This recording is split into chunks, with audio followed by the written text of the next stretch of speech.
again, everyone. It's wonderful to see you all back here, ready to continue our exciting journey of learning English together.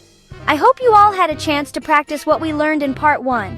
It's great to have you back for Part 2 of our English learning journey. In this part, we will dive deeper into the language and explore new concepts that will help you become more fluent and confident in your English skills. Remember, in Part 1, we talked about how important it is to listen and speak English every day. This daily practice is crucial because it helps you get used to the sounds and rhythms of the language, making it easier to understand and speak naturally. We also practiced asking simple questions to start conversations. These questions are the building blocks of communication, allowing you to engage with others and improve your speaking skills. Learning a new language is like building a house.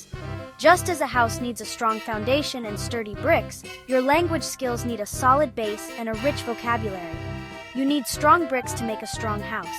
Each word you learn is like a brick that adds to the strength and stability of your language skills. Words are like bricks for your English.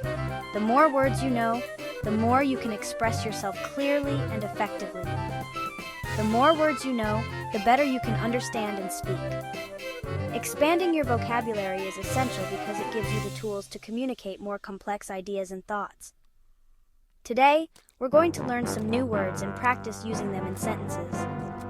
This practice will help you remember the words better and understand how to use them in different contexts. We'll also learn about a very important grammar rule, the simple present tense. Understanding this tense is crucial because it is used to describe habits, routines, and general truths. Are you ready to expand your English skills? Let's get started. Together, we'll build a strong foundation and take your English to the next level. So grab your notebooks and pens, and let's dive into today's lesson with enthusiasm and determination. And remember to subscribe to my channel for more lessons and tips. Let's learn some new English words. Expanding your vocabulary can make your conversations more interesting and help you express yourself better. Today we will focus on 5 super useful words that you can use in everyday conversations.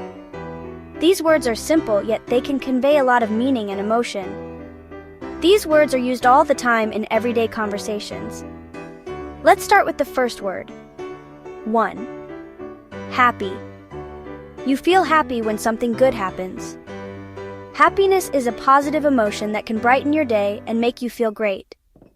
It's important to recognize and appreciate the moments that make you happy. Example: the little girl is happy because she got a new doll. Seeing her smile brings joy to everyone around her. Happiness can be found in the simplest of things, like spending time with loved ones or enjoying a beautiful day. Next, let's talk about the opposite of happy. 2. Sad. You feel sad when something bad happens. Sadness is a natural emotion that everyone experiences from time to time. It's okay to feel sad, and it's important to allow yourself to process these feelings. Example: the boy is sad because he lost his favorite toy. Losing something important to you can be very upsetting. It's important to talk about your feelings and find ways to cope with sadness, like talking to a friend or doing something you enjoy. Now let's move on to a different kind of feeling. 3. Hungry. You feel hungry when you need to eat. Hunger is your body's way of telling you that it needs fuel. It's important to listen to your body and eat when you're hungry to stay healthy and energized. Example: I am hungry. I want to eat a sandwich. Eating a balanced meal can satisfy your hunger and give you the energy you need to get through the day. Remember to choose nutritious foods that will keep you feeling full and satisfied. Next, let's talk about another common feeling. 4. Tired. You feel tired when you need to sleep or rest. Tiredness can affect your mood and your ability to concentrate. It's important to get enough rest to keep your body and mind healthy. Example: the man is tired after a long day of work. After working hard, it's natural to feel tired and need some rest. Make sure to take breaks and get enough sleep to recharge your energy. Finally, let's talk about something that can help you relax and unwind. 5. Book. A book has pages and tells a story or gives information. Reading a book can be a great way to escape reality and immerse yourself in a different world. Example: she likes to read a book before bed. reading can help you relax and prepare for a good night's sleep. Whether you enjoy fiction or nonfiction, there's a book out there for everyone. So pick up a book and start reading today. In English, we use the simple present tense to talk about things that happen regularly or are always true. Here's the formula. Subject plus verb, base form plus object. Let's look at some examples. He eats breakfast every morning. She reads a book every night. They play soccer on the weekends. See how easy it is? We use the simple present tense all the time. Even English learners who are doing very well make some common mistakes. These mistakes can be tricky because they often seem small, but can change the meaning of a sentence or make it sound awkward. Here are a few things to watch out for. These are some of the most common grammar trip-ups that even advanced learners can fall into. By being aware of these, you can improve your English and communicate more clearly. Addings to the verb with I, you, we, and they. This is a common mistake because in English, the verb form changes depending on the subject. For example, we say he runs, but they run. The ekes is only added when the subject is he, she, or it. Remember, we only add s to the verb when the subject is he, she, or it. This rule is crucial for making your sentences grammatically correct. For instance, she likes ice cream is correct, but they likes ice cream is not. Forgetting to use do or does in questions. This is another common error. In English, when we form questions in the simple present tense, we need to use do or does before the subject. This helps to clarify that a question is being asked. When we ask a question in the simple present tense, we need to use do or does before the subject. For example, instead of saying you like pizza, we should say, do you like pizza? This small change makes the sentence a proper question. For example, do you like pizza? Or does he speak English? These examples show how using do or does can make your questions clear and grammatically correct. It's a simple rule, but it's easy to forget when you're speaking quickly, using the wrong form of the verb to be. The verb to be is one of the most common verbs in English, but it can be tricky because it changes form depending on the subject. This is a mistake that even native speakers sometimes make. Remember, am goes with I, is goes with he, she, and it, and are goes with you, we, and they.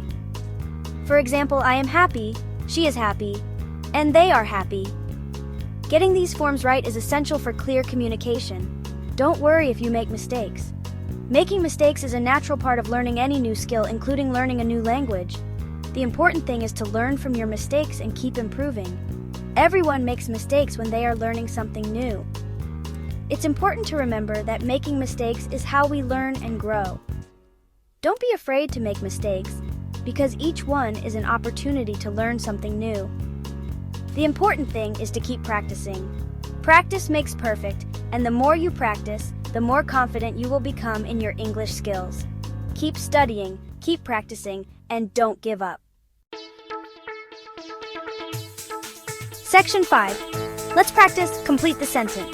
Now it's your turn to practice using the simple present tense. Can you complete these sentences? 1. He blank likes to eat pizza. 2. She blank goes to school every day. 3. They blank play basketball on the weekend. 4. I blank drink water every morning. 5. We blank watch movies on Friday nights. Good luck! Section 6. Can you chat about your day? Here's a short dialogue to practice your English conversation skills. Try acting it out with a friend. Person 1. Hi, how are you? Person 2. I am. Thank you, how are you? Person 1. I am, thank you. What do you like to do every day? Person 2. I like to. What about you? Person 1. I like to. Section 7. Word power. Match the picture. Can you match the words we learned with the correct pictures? Words: happy, sad, hungry, tired, book. Section 8. Keep the English conversation going. Learning English is like making new friends. The more you practice, the easier it gets. What did you think about today's lesson? Which new word is your favorite? Share your thoughts and practice with other English learners in the comments below. Section 9. Get ready for more English fun. That's all for part 2. You've learned some very useful vocabulary words and practiced using the simple present tense. In part 3, we'll learn about the past tense and how to talk about things that already happened. See you soon!